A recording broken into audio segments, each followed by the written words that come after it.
Hello, my dear children. Welcome back to the lesson on respiration in organisms. Breathing means taking in air rich in oxygen and giving out air rich in carbon dioxide with the help of respiratory organs. Breathing involves two steps. Number 1, inhalation. The taking in of air rich in oxygen into the body is called inhalation. And the second step is exhalation. Giving out of air rich in carbon dioxide is known as exhalation. Breathing is a continuous process which goes on all the time and throughout the life of an organism. A breath is one inhalation and one exhalation. The number of times a person breathes during a minute is called his breathing rate. Breathing rate depends on need of oxygen, which in turn depends on need of energy. During running or in any excessive movement, we need more energy and hence need more oxygen. So we breathe at higher rate.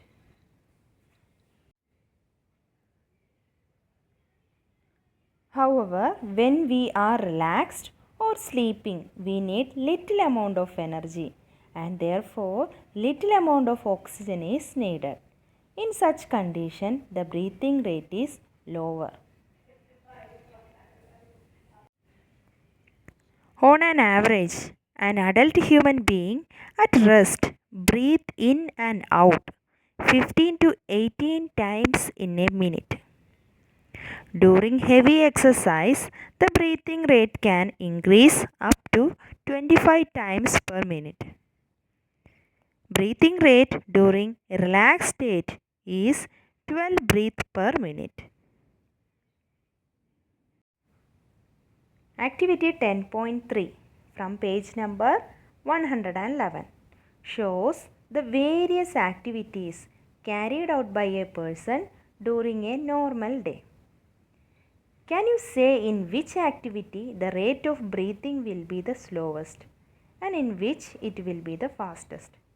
So you need to assign numbers to these pictures in order of increasing rate of breathing according to your experience.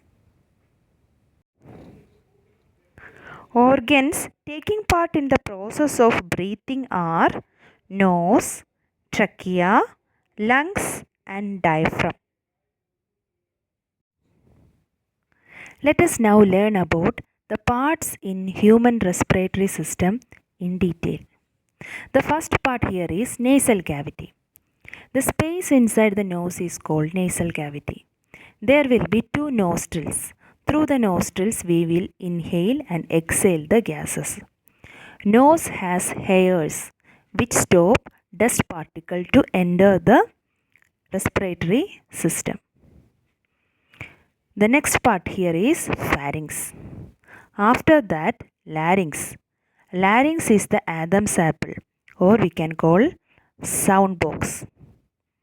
The next part is trachea. There will be some rings in the trachea. Cartilaginous rings are present in the trachea. To prevent the collapse of air, there will be rings in the trachea. And trachea divided into two branches called bronchi because we have two lungs. Then inside the lungs there are many bronchioles. Bronchi divided into many bronchioles. At end of each bronchiolus there are balloon-like structure called alveoli. This alveoli is the structural and functional unit of respiratory system. These alveoli is considered as the exchange point of gases. From here, oxygen goes to the blood and carbon dioxide comes in from blood to the lungs. Alveoli exchange center for carbon dioxide and oxygen. Alveoli contain blood vessels. That's why it can perform this function. There is another one more structure called diaphragm.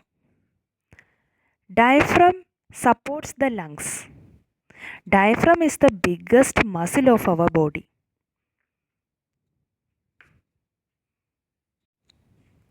Lungs are like sponges. It looks small but can take in lot of air inside it.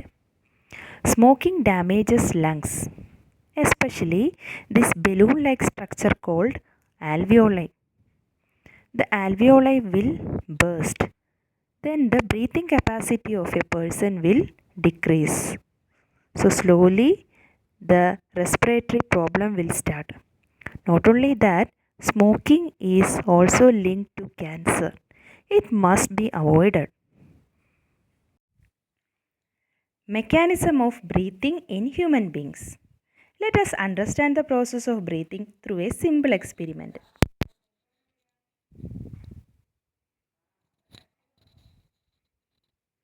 Take a transparent plastic bottle. Remove its bottom. Then take a rubber cork, Y-shaped plastic tube and two deflated balloons. Now to each fork end of the tube, fix the balloons. Cap the bottle with cork. Put the tube attached to the balloons inside the bottle from its open bottom.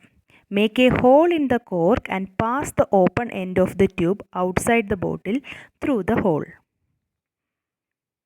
Now tie a rubber sheet at the bottom of the bottle tightly so that no air can pass through it.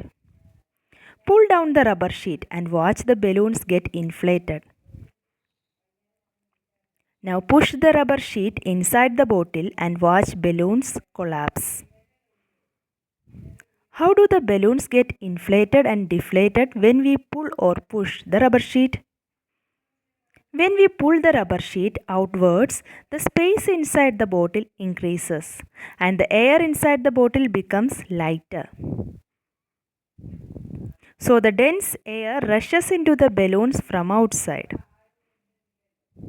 The air enters the tube through the opening outside the bottle.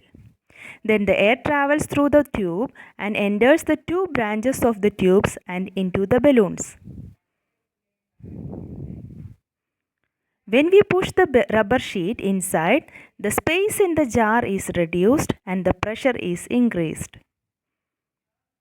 This pushes the air out of the balloons. The balloons get deflated. Now let us see how this correlates to the breathing system. The bottle is like a human body.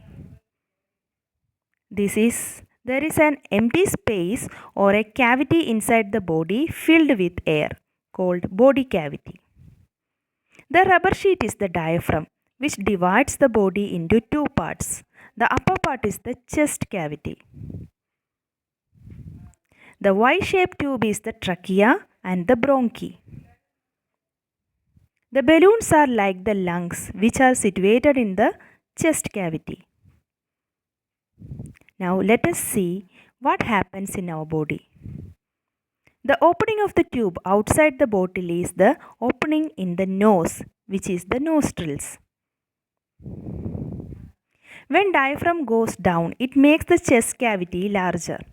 In the same manner, when we pull the rubber sheet, the space inside the bottle gets larger. The oxygen-rich air from outside enters the windpipe through the nostrils. It happens just like what we saw in the experiment.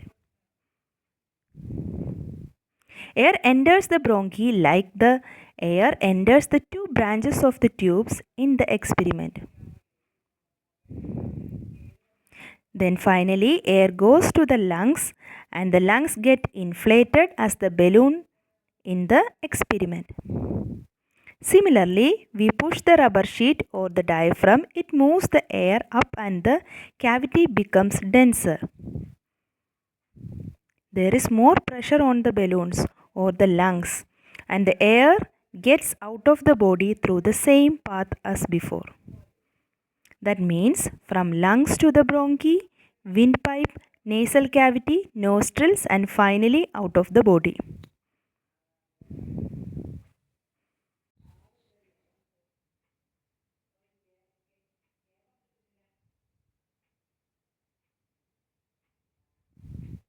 Thus, the breathing is controlled by the movement of diaphragm. Diaphragm is a membrane which is present between the chest and abdomen. The movement of diaphragm is controlled by a group of muscles. In humans, breathing involves two main steps, inhalation and exhalation.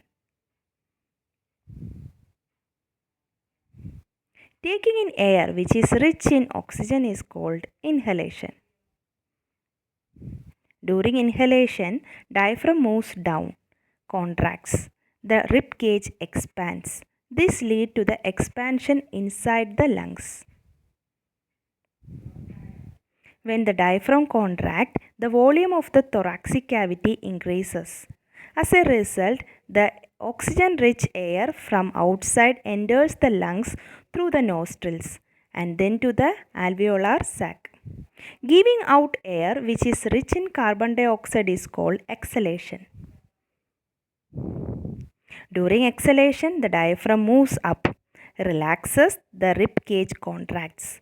This leads to contraction of the lungs. When the diaphragm relaxes, the volume of the thoracic cavity decreases.